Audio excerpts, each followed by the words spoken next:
wabarakatuh. Perkenalkan, saya Kristina Ramadanti Arawan. Di sini saya akan menjelaskan sedikit tentang pendidikan anti korupsi. Daripada lama-lama, langsung saja kita ke videonya. Belakangan ini hampir setiap hari kita menyaksikan berita tentang tindakan pidana korupsi dan perilaku koruptif. Ini terjadi hampir di semua daerah di seluruh Indonesia, di semua level, di semua segi kehidupan, dengan beragam jenis kasus dan modus. Perilaku koruptif ini telah merasuki semua elemen bangsa Indonesia. Padahal kita tahu bahwa korupsi adalah suatu perilaku yang tidak bermoral sama sekali. Sebuah ironi di negeri yang dikenal sebagai negeri religius. Setiap hari kita disuguhi kabar tentang kasus korupsi yang kian marak, kian meluas, dan beragam jenisnya.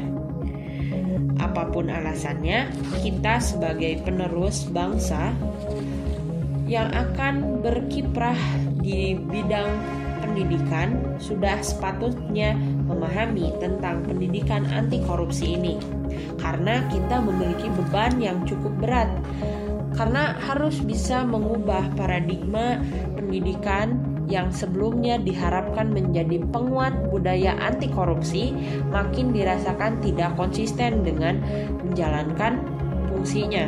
Proses pendidikan sekarang lebih banyak mementingkan tentang penguasaan pengetahuan dibandingkan memunculkan karakter bangsa.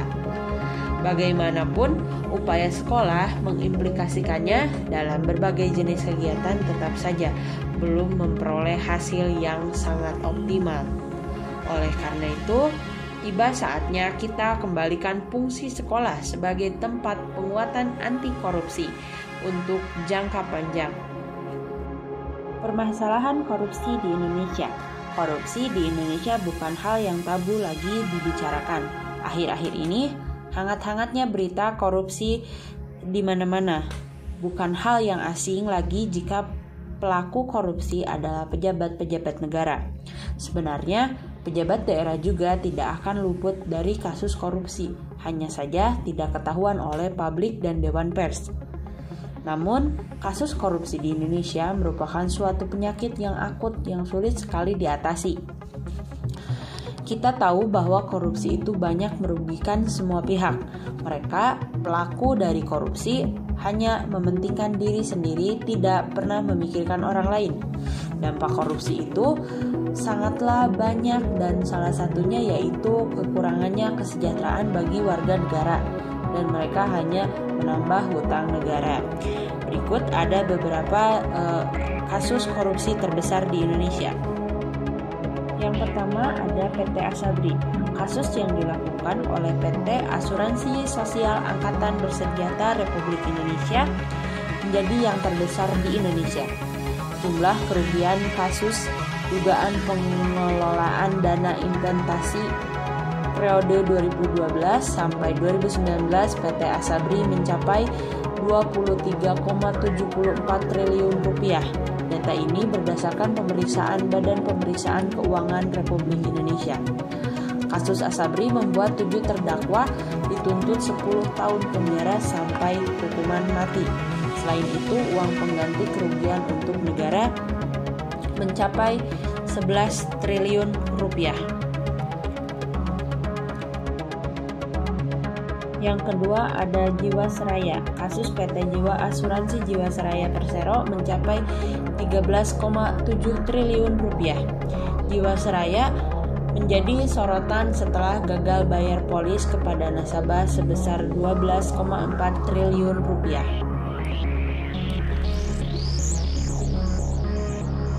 Bank Senturi.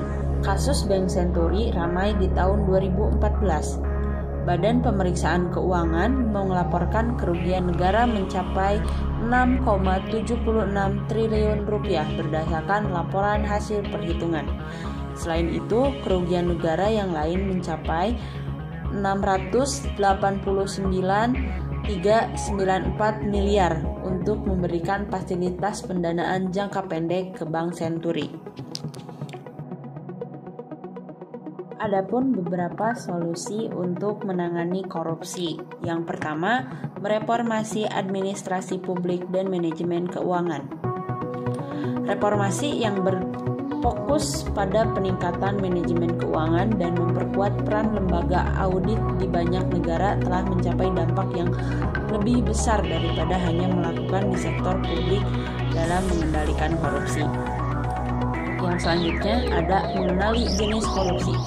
Korupsi tidak hanya mencakup suap, tapi juga bicara mengenai masyarakat ekonomi lemah yang masih sering menjadi sumber daya yang perannya belum maksimal di tengah suatu negara. Itulah mengapa sangat penting untuk memahami berbagai jenis korupsi untuk mengembangkan respon yang cerdas dan sesuai dengan kebutuhan negara tersebut. Yang ketiga, memaksimalkan kekuatan masyarakat. Kontribusi masyarakat di setiap aspek bagian negara yang masih relevan dapat membantu pemerintah. Untuk itu dalam hal ini sangat perlu untuk melakukan identifikasi prioritas masalah dan menentukan solusi. Setiap kontribusi yang diberikan masyarakat akan sangat bermanfaat untuk kemajuan suatu negara. Meskipun hanya dapat melakukan dalam skala kecil, misalkan saja dengan melakukan inisiatif pemantauan masyarakat dalam beberapa kasus kontribusi pada deteksi korupsi mengenai kebocoran dana, meningkatkan kuantitas dan kualitas layanan publik. Yang keempat ada menggunakan jalur komunikasi alternatif. Yang selanjutnya, yang kelima ada memanfaatkan teknologi. Nah, dalam memanfaatkan teknologi yang menunjang segala aktivitas masyarakat, menjalani hubungan serta membangun pertukaran yang dinamis hingga berkelanjutan antara pemangku kepentingan utama baik pemerintah, warga negara, bisnis, kelompok masyarakat sipil, media, akademis, dan lain-lain.